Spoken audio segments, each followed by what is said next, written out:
Hai, selamat datang di Hani Farida's Small Garden. Oke teman-teman, jadi hari ini aku bakalan ajak kalian seperti biasa buat ngebun lagi. Jadi kalian jangan bosan-bosan buat ikut aku berkebun.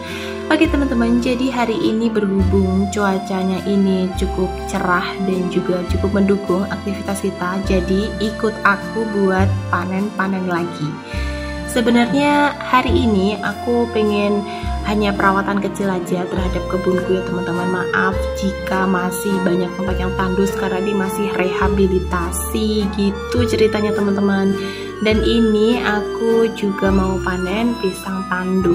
Oh ya teman-teman, jadi di pekarangan rumahku yang sebelah kanan, nah ini tepatnya di sebelah kanan ya, karena ada bangunan mes yang udah nggak terpakai yang aku manfaatkan buat berkebun. Di sini aku mau panen pisang tanduknya. Jadi pisang tanduk itu ada sedikit info ya teman-teman. Ketika kita panen jangan sampai tuanya itu terlalu tua banget. Karena kenapa? Kalau kita biarin dia sampai menguning di pohon, dia nanti buahnya akan retak teman-teman. Karena aku juga sudah pernah coba. Jadi dalam memanen pisang tanduk itu sebaiknya ketika sudah tua dan sudah berumur seperti ini langsung aja kita tebang seperti itu. Dan di sini dalam menebang pisang tanduk aku juga sendirian karena memang keasikan salah satu dari pisang tanduk itu ya seperti ini teman-teman. Dia itu karena batangnya kecil jadi tidak membutuhkan tenaga yang begitu besar dan aku bisa melakukannya sendiri tanpa bantuan suami ya, walaupun kadang-kadang dibantu suami sih teman-teman, tapi hari ini aku memilih untuk mandiri. Ternyata bisa dan alhamdulillah alhasil panennya wow, senang banget, gak mengecewakan. Tuh kan kalian bisa lihat. Dan ini untuk kedepok pisangnya mau aku potong-potong, tapi ya kita kerahkan seluruh tenaga kita yang sudah tersisa. Cielah. Oke teman-teman, jadi ini lanjut untuk kedeboknya. Aku potong, tapi ini sedikit agak ulet ya, jadi harus aku potong dari pangkalnya. Di sini aku menggunakan celurit seperti biasa. Terus kedeboknya ini nanti mau aku bawa di tempat bedengan. Jadi aku taruh gitu ceritanya di pinggir-pinggir bedengan teman-teman. Nah, kenapa aku taruh di pinggir bedengan? Jadi gini teman-teman.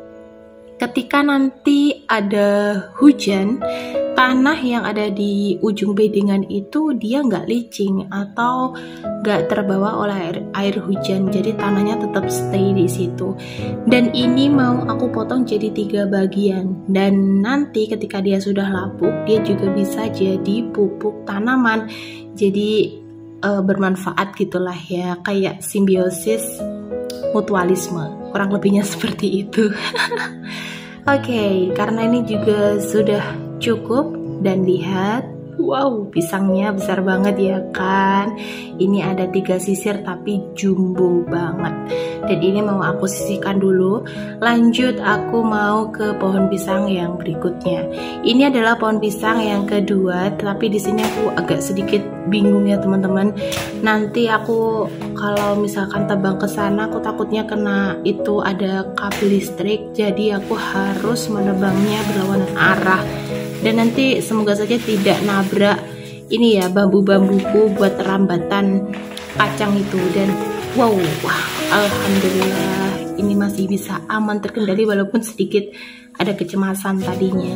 Dan ini tuh aman ya karena sayuran yang ada di bawahnya juga masih oke-oke saja. Dan bisa teman-teman lihat pisangnya besar banget ya kan, walaupun cuma 3 sisir tapi ini tuh lebih dari cukup kalau nanti bisa buat keripik maupun pisang goreng. Wah itu mantap banget. Dan ini sama teman-teman, jadi untuk kedeboknya yang udah keterpakai aku fungsikan buat, nah seperti ini contohnya, buat pagarnya si bedengan supaya dia tanahnya nggak kemana-mana saat aku siram-siram atau saat hujan. Seperti ini kurang lebihnya.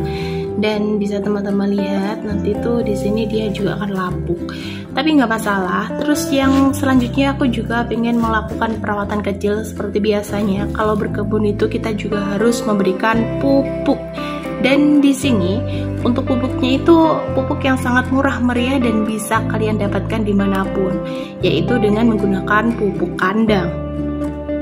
Nah, untuk pupuk kandangnya ini teman-teman, aku menggunakan kotoran kambing yang memang sudah nggak bisa belum begitu terkompos dengan baik, tetapi aku gunakan buat mupuk. Gak masalah sih, nggak jadi problem. Dan ini langsung aja aku taburkan di sekitar perakaran tanaman. Dan di sini ada daun bawang, ada rosella, dan ada jahe dan lain sebagainya. Pokoknya banyak lah ya, namanya juga small garden. Jadi gini teman-teman, kenapa aku memilih small garden? Karena memang gini, small garden itu kan kecil. Bagaimana kita di tempat yang kecil itu bisa memanfaatkan semaksimal mungkin. Jadi banyak sayuran yang bisa kita tanam di situ, kita bisa kembangkan di situ. Sesudah dipupuk, nggak lupa kita juga harus siram ya teman-teman, supaya seger buger dan tanamannya itu pada senang semua. Tuh kan, lihat anginnya sepoi-sepoi sambil siram sore hari, itu sangat luar biasa banget. Pokoknya kalian kalau udah bisa ngebun pasti ketagihan. Oke teman-teman, ini dulu kegiatan yang bisa aku sampaikan. Seru banget kan teman-teman ikut aku berkebun di sore hari ini. Jadi setelah kita panen-panen, terus kita juga habis siram tanaman, nanti kita juga akan melanjutkan kegiatan seru yang lainnya yang ada di kebun Hani Farida. Dan tentunya teman-teman, di kegiatan hari ini aku tuh pengen berbagi pengalaman.